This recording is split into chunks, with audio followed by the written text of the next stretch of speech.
For those of you who listen to me or listen to the podcast, the XoneBros podcast, and you think to yourself, these guys are just fanboys. They don't know what they're talking about. The Game Pass sucks. Game Pass isn't doing anything.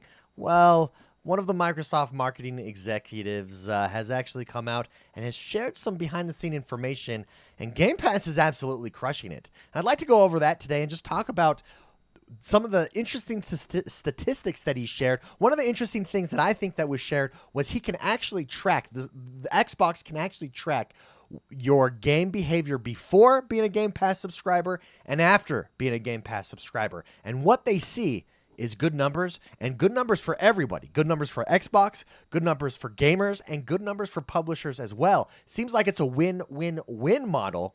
Let's talk about that today, but before we do, don't forget to hit that like button and subscribe to this channel. I'm X1 the Gamer. This is the XoneBros.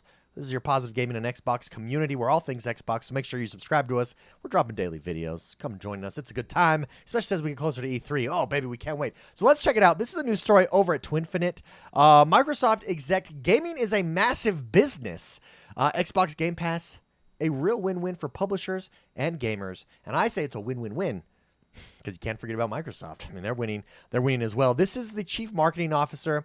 He was at the Evercore ISI TMT conference, and he was asked some questions about Game Pass, and he addressed it. Let's skip down to right here. He starts talking about some interesting statistics that they can see with Game Pass, and I think this really illustrates and highlights the success that Xbox is having, and the success I think that we're feeling as gamers. Like, man, this is just such a great deal. How are they doing it? You know, how is this good for Xbox? And come to find out, it looks like it is. So here's what he says. He says, so with Game Pass, you basically pay a monthly fee for access to hundreds of games. You don't have to buy the game if you don't want to. You can just play that game. Then you can play it on the console that was built for, or the PC it was built for.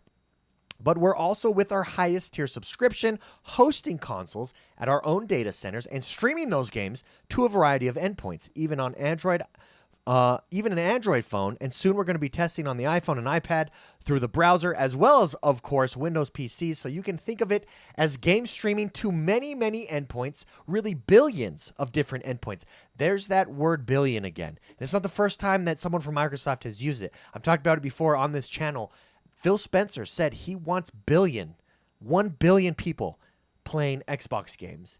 And I think that's the real vision here. And the only way to get there is through this streaming mobile gaming. You've got to bring that access to everybody. And I think it's a bold and ambitious goal to have. And I think they're well on the path. I think this is the foundation that they're setting here with this generation, with the Series X and with Game Pass. Here's what he says. So it's less console-centric or PC-centric. And this is something, look at, this is the marketing executive. We're not focused on console. We're not focused on PC. That's not the center of it. We're focused on Game Pass. That is the center. And so this whole console war discussion, it really is obsolete at this point, right? It's really archaic at this point because it's about those subscriptions. They don't care if you own an Xbox. They care if you're on Game Pass. He says it's far more gaming-centric. And the latest number we've announced is 18 million Game Pass subscribers worldwide. That's huge. Now, we don't know in that number, in all fairness, how many of those are, you know, free 3-month subscriptions, how many of those are paid, but it's 18 million Game Pass worldwide. A vast majority of those are going to be paid, obviously. So regardless, I mean, 18 million, that's a big number, and it's just growing. That rate of growth is bigger. How high can that get? The bigger it gets, the better it is for Microsoft, the better it is for Game Pass, and the more we're going to see them double, triple, quadruple down on it. Here's the interesting parts. He says, we've only been at it for a relatively short period of time, so we're thrilled with that growth. Sorry, I can't speak today. As you saw, Kirk, our Q3... Sorry, he's speaking to Kirk. This is the journalist. As you saw, Q3, our gaming revenue grew 50%, which is kind of crazy. Some of that's driven by the new consoles, Xbox Series X and S, but a lot of it, frankly, he says, is driven by subscriptions and content and services on top of those subscriptions, and that's the key. If you've ever read the book, what is the book? Oh, it's the war between Nintendo and Sega. Sega talks about it all the time. At least they talk about it all the time in that book. Both Nintendo executives and Sega executives talk about gaming or software is where you make money, not on hardware. And you can see that coming here. It's subscriptions, like 50% of growth, but the vast majority of that is subscription and content services. He continues, I'll just share a couple of crazy stats. One of the things we've been blown away with is that I can look at someone before they're a Game Pass subscriber and after they're a Game Pass subscriber. And we're finding that once somebody subscribes, they're spending 20% more time playing games. So they go even deeper into gaming. They're playing 30% more genres. So they're exploring, just like a Netflix person might explore documentaries or comedy, even if they're an action flick person. 30% more genres. And they're playing 40% more games overall, including games that are outside of the subscription. And so, for game developers, Game Pass is an awesome way for them to take their content and get it in front of gamers.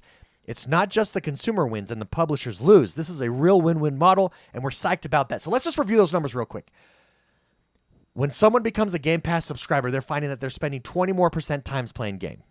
So if you're playing 10 hours, let's say a week, you are now at 20%, you're now playing 2 more hours a week. So you're playing 12 hours instead of 10. Not only that, they're playing 30% more genres. So if you play now you're sampling more games. I know that that's been true in my case. I have played games that I would have never played and experienced games and finished and beaten games that I would have never experienced, that I would have never finished had it not been on Game Pass. 30% more genres.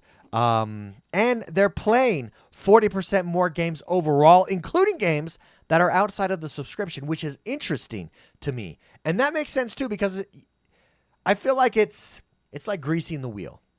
When I'm in a Game Pass mood, I go and I explore, oh, there's a Game Pass, but then a game's not on Game Pass that I really want to play, I just buy it. Because I feel like I'm saving money with Game Pass because I'm very rarely buying games now. So when a game is out there that I really want, that I know isn't on Game Pass, I just buy it. Granted, I have some disposable income, I'm a little bit older, but I feel like that's probably the norm for a lot of people, regardless, however you break this down. This is all anecdotal from my experience, but these numbers are real. And what these numbers show is that it's good for publishers, it's good for gamers, and as a result, it's going to be good for Xbox. I've said it before, I'll say it again. I think Game Pass is the future. I think we're going to see PlayStation come out with their own. Nintendo's might do something. Nintendo's in a unique situation. But regardless, Game Pass is absolutely crushing it. Congratulations to Microsoft. It's going to be exciting to see what games get revealed this week at E3, because remember, those first-party titles are all on Game Pass. And I think that's the real selling point here. And that's what's so exciting, especially with the Bethesda purchase that Xbox made. Bethesda, Xbox, Game Pass. That's all I need. That's all I need, and I can go to bed a happy man. A happy, happy man. Let me know what you guys think. Let me know in the comments below.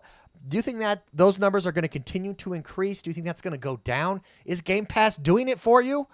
Let me know in the comments below. Don't forget to hit that like button, subscribe to this channel. My name is X1 the Gamer. This is the X1 Bros. It's E3 week. It's very exciting. Have a great night. I'll see you guys next time.